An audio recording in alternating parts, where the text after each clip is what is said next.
నమస్కారం మాస్టర్స్. నమస్కారం మాస్టర్ ఈకే. ఓం గం గణపతయే నమః. జ్ఞానానందమయం దేవం నిర్మల స్ఫటికాకృతిం ఆధారం సర్వవిద్యానాం హయగ్రీవముపాస్మహే. ఆధ్యాత్మిక భావ ప్రకాశకులందరికీ నా నమస్సుమాంజలి. చాలా కాలంగా నేను వీడియోలు పెట్టినందుకు కొంతమంది బాధపడుతున్నారని తెలుసు, కొంతమంది ఆనందించవచ్చు. ఇవి రెండు నా జీవితంలో అంతర్భాగాలై ఉన్నాయి. అయితే ఈ పాటలు పాడడంలో కొంత శ్రద్ధ వహించడం, నా యొక్క ఉద్యోగరీత్యా కొంత శ్రమించడం వల్ల ఈ అలసత్వం వచ్చింది. ఇక నుంచి అలా జరగదని మాటిస్తున్నాను. ఎన్నిసార్లు మాటిస్తారండి, ఇలా తప్పిపోతున్నారా అని అనుకోవచ్చు. భగవంతుడి యొక్క అనుగ్రహం లేనిది ఏది జరగదు.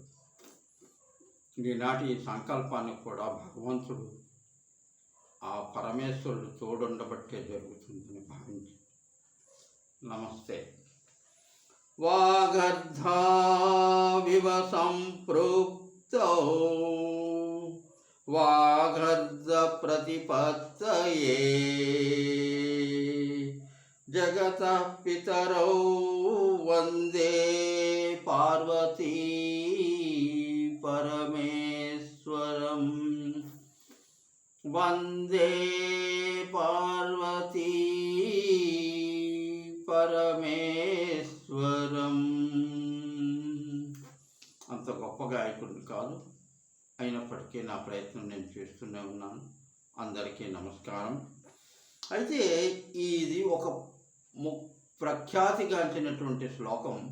మహాకవి, గొప్ప సంస్కృత కవి అయినటువంటి కాళిదాసు వారు రఘువంశ కావ్యాన్ని ప్రారంభిస్తూ ఈ శ్లోకాన్ని రచించారని పెద్దలు చెప్తూ ఉంటారు.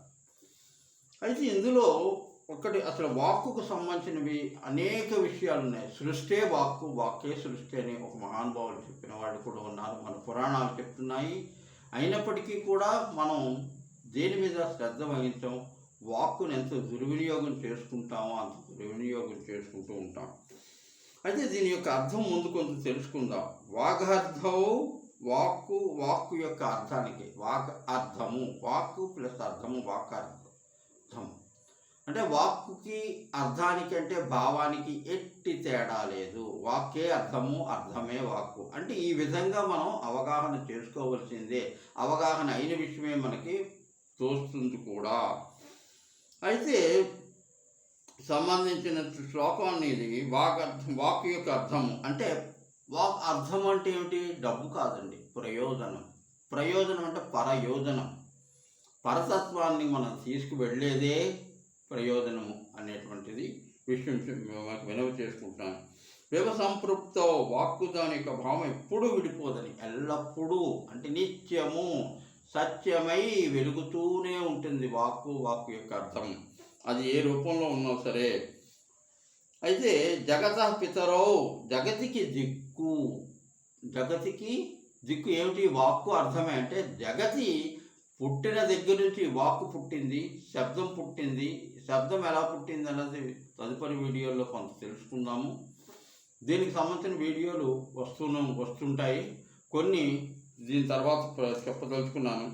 అయితే జగతః పితరౌ అన్నారు అంటే తండ్రిని మాత్రం, పితః అంటే తండ్రి అని అర్థం. అయితే తండ్రి మాత్రమేనా, తల్లి లేదా అన్న అటువంటి భావం అంటే పితరౌ అంటే తల్లిదండ్రుల్ని విడదీయలేము. మాతాపితలు వేరు కాదు, ఇద్దరు ఏకమైతేనే వాక్కు అర్థం. అంటే దీనికి అక్కడ దీనికి సంబంధం ఉంది. వాక్కుని అర్థాన్ని విడదీయడానికి సంబంధం ఉంది, అలాగే మాతాపితలను విడదీయడానికి సంబంధం ఉంది. అటువంటి విడదీయడానికి సంబంధం ఎక్కడి నుంచి వచ్చింది? మనకి పార్వతీ పరమేశ్వరుల నుంచి వచ్చింది. ఆ పార్వతీ పరమేశ్వరులు విడదీయలేము, వాళ్ళు ఇప్పుడు విడిబడి ఉండరు. వాళ్ళు అర్ధనారీశ్వర స్వరూపులు. అంటే వాళ్ళే, ఆమె వాక్కు, ఆయన వాక్కే, దాని అర్థము ఆయనే. అదే అంటే అందులో మళ్ళీ పార్వతీదేవి వాక్కు అండి, అర్థమేమో ఈశ్వరుడు అండి, ఇలా కాదు. ఈయన వాక్ అయినప్పుడు ఆయన అర్థం, ఈమె వాక్ అయినప్పుడు ఆయన అర్థమవుతారు, ఆయన వాక్ అయినప్పుడు ఈమె అర్థంగా ఉంటుంది. అందుకనే పార్వతీదేవి ఎన్ని ప్రశ్నలు వేసింది మన కోసం. పార్వతి చెప్పగా ఆ పార్వతి ప్రశ్నించగా పరమేశ్వరుడు చెప్పనుని ఎన్నెన్ని కథలు వచ్చినవో గదా. ఎరుగునివాడు ఎరుగుచుండు, ఎరగని వాడికి ఎల్ల కాలముల యందు ఎంత ఎరిగించుమా ఓ గణపతి దేవా అన్నారు ఒక మహాకవి. అయితే వారు ఎన్నడూ విడిపోవడంతోనే అర్ధనారీశ్వరులని మనం తెలుసుకున్నాం. ఇకపోతే రెండవది ఇంకొక ముఖ్యమైన విషయం ఏంటంటే చెప్పదలుచుకుంది అంటే అసలు వాక్ అంటే ఏమిటి, చెప్పదలుచుకున్నది అంటే చెప్పదలుచుకున్న ప్రస్ఫుటంగా చెప్పగలగాలి, అంటే చక్కగా విడమర్చి చెప్పగలగాలి. ప్రస్ఫుటము అంటే ఏదో గంటలు గంటలు బాధడం కాదండి, ప్రస్ఫుటంగా అర్థమయ్యే విధంగా. అంటే అందుకే అర్థము వాక్కు కలిసే ఉంటాయని చెప్తున్నాను. అంటే అయితే ఇక్కడ వాక్కుని చెప్పేవాడు, వాక్కుని వినేవాడు, శబ్దం ఉచ్చరించేవాడు, శబ్దాన్ని వినేవాడు అనేటువంటి రెండు తత్వములు ఇక్కడ ఉదయిస్తాయి. రెండు తత్వములు ఈశ్వర తత్వములే. అంటే శ్రద్ధగా వినడం, అంటే శ్రద్ధగా వాళ్ళు చెప్పేటప్పుడు మనం శ్రద్ధగా వినాల్సిందే. శ్రద్ధగా వినడం అంటే శ్రద్ధ అంటే ఏమిటంటే కంటిన్యూటీ ఆఫ్ పర్పస్. మాస్టర్ ఈకే గారు చెప్పారు, కంటిన్యూటీ ఆఫ్ పర్పస్ అంటే మనం ఏ పర్పస్ కోసం మనం ఈ పని చేస్తున్నామో అది కంటిన్యూగా ఉండాలి, అది ఎప్పుడు బ్రేకప్ కాకూడదు. అంటే అలాగైతే వాక్కు కూడా బ్రేకప్ కాకుండా వాక్కుని నిరంతర ప్రవాహంగా సరస్వతి అంతర్వాహినిగా ప్రయోజనము చెందుతూ ఉంటుంది. అయితే ఈ శ్వాస కూడా అవగాహన చేసుకొని ఆలోచించాలి, లేకుంటే ఏమవుతుంది మార్పు చెందిపోతుంది. అంటే బయటకు బాహ్య స్థితికి వచ్చిన తర్వాత ప్రతిదీ మార్పు చెందాల్సిందే. ఆ మార్పు అనేటువంటిది తప్పదు. కాబట్టి అందులోంచి మనం మాట్లాడే ముందే కొంచెం ఆలోచించుకోరా నాయన అని చెప్తుంటారు. ఎందుకు తొందరపడి మాట్లాడకరా, తొందరపడి మాట్లాడితే అది అనవసరంగా తప్పుడు భావాన్ని కలిగించకూడదు అని ఎందుకు చెప్తుంటారంటే ఇదే కారణం. అంటే బాహ్య స్థితిలోకి వచ్చేటప్పుడు కూడా అందుకే శ్రోత వక్తల యొక్క అనుబంధం అలాంటిది. శ్రోత వక్త, వక్త అంటే చెప్పేవాడు, శ్రోత అంటే వినేవాడు, వీళ్ళ యొక్క అనుబంధం ఆ పార్వతీ పరమేశ్వరుల అనుబంధం లాంటిదని మరీ చెప్తున్నారు. ఏమిటంటే ఇటువంటి దివ్య భావన మిగతా వాళ్ళకి కూడా ఉండాలి. ఇక్కడ ఎవడు వింటున్నాడు, వింటూ చూస్తూ ఉండే వాళ్ళకి కూడా దివ్య భావన ఉంటుంది. అంటే దానికి ఆ దివ్యభావం లేనాడు వీళ్ళకి దివ్యభావనలోనే ఉండాలి.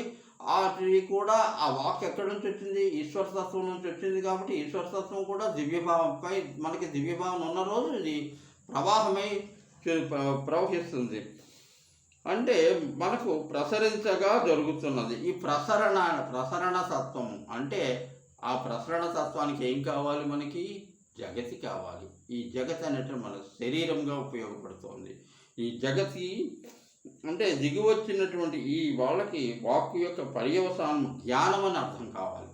అంటే ప్రసరణ, ఆలోచన, అవగాహన, ప్రసరణ ఇవన్నీ కూడా ఒకదాని తర్వాత ఒకటి విడదీయరాని అనుబంధంతో జగతిలోకి వస్తున్నాయి. అంటే ఈ ఒక శరీరం నుంచి వచ్చింది ఇంకో శరీరంలోకి వెళుతూనే ఉంటుంది. ఇదే శబ్ద మహిమ, శబ్దం యొక్క మహిమ.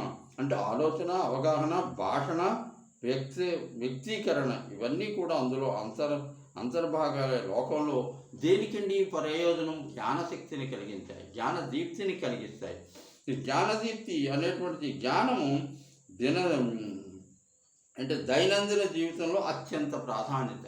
జ్ఞానం కోసమే మనిషి పుడుతున్నాడు. ప్రతి జీవి కూడా జ్ఞానం కోసమే. అయితే జంతువుల జ్ఞానం ఎలా వస్తుందండి? జంతువుల జ్ఞానం ప్రకృతి ఇచ్చేటువంటి జ్ఞానంతో అవి పరిమితమై ఉంటాయి. మనిషి అలా కాదు, తప్పించాల్సిందే. ఆ తపన నుంచి శక్తి వస్తుంది. అందుకే కదా ఇక్కడ మనకి సరస్వతీదేవి తప్పిస్తూ ఉంటుంది. ఆమె తప్పించబట్టే మనం ఈ తపన అంటుంది. ఇది కాకుండా మహారుద్రులు ఉన్నారు. ఆ రుద్రులు కూడా ఎప్పుడూ తప్పిస్తూ ఉంటారు. వాళ్ళు రోజును కాదు చేసేది, వాళ్ళు తపశ్శక్తిని ఇచ్చేటువంటి దైవశక్తులు అవి. ఇందులో ఏంటంటే స్థూల ప్రజ్ఞానము 3 రకాలైన ప్రజ్ఞానం బ్రహ్మ అనే దానికి స్థూల ప్రజ్ఞానము, తర్వాత సూక్ష్మ పరిజ్ఞానము, తర్వాత ఆత్మ పరిజ్ఞానం అనేటువంటి 3 విధాలుగా భాషిస్తుంది వాక్కు. అయితే విజ్ఞానం నుండి ప్రజ్ఞానం వరకు అంటే సైన్స్ నుండి from the science to wisdom అంటే వివేకము అంటే విస్తరించిన దాన్ని ప్రజ్ఞానం బ్రహ్మ అంటారు. ప్రజ్ఞానం బ్రహ్మ అనేటువంటి మహావాక్యాన్ని ఎవరిచ్చారు? ఆది శంకరాచార్యుల వారు ఇచ్చారు. అంటే జ్ఞాన అనేటువంటి అక్షరం గురించి కూడా మనం తెలుసుకోవాలి. జ్ఞాన అక్షరం మనకి లాటిన్ భాషలో లాటిన్ భాష నుంచి వచ్చినప్పటికీ కూడా మన సంస్కృత భాషే ఆదిగా ఉంది. జ్ఞా అనేటువంటి విషయాన్ని తర్వాత నాలెడ్జ్ అనేటువంటి అర్థము దీనికి ఉంది. అంటే ఇది తెలుసుకోవడం, అంటే తెలుసుకోవడం. ఏం తెలుసుకోవాలి? వాక్కుని తెలుసుకోవాలి, వాక్కు యొక్క అర్థాన్ని తెలుసుకోవాలి, ఈ రెండింటిని విచారించాలి. ఇవన్నీ కూడా దీని కూలంకషమైనటువంటి. అయితే ఇదంతా కూడా మనకి తెలుసుకోవాలి. దీనికి ఆది ఎవరండి? పార్వతీ పరమేశ్వరులు. వారి యొక్క దివ్యశక్తే మనకి ప్రసరిస్తోంది అనేటువంటి విషయాన్ని మర్చిపోకుండా అందరికీ నమస్కరించుకుంటూ వాక్కు యొక్క వివరాలను మరొక వీడియోలో ఇంకొన్ని విషయాలు, సృష్టి వాక్కు ఒక్కటే అనేటువంటిది తెలియజేసుకోవడానికి నేను నా సాయశక్తిలా ప్రయత్నిస్తాను. అంతవరకు సెలవు. లోకా సమస్త సుఖినో భవంతు. ఓం శాంతి శాంతి శాంతి.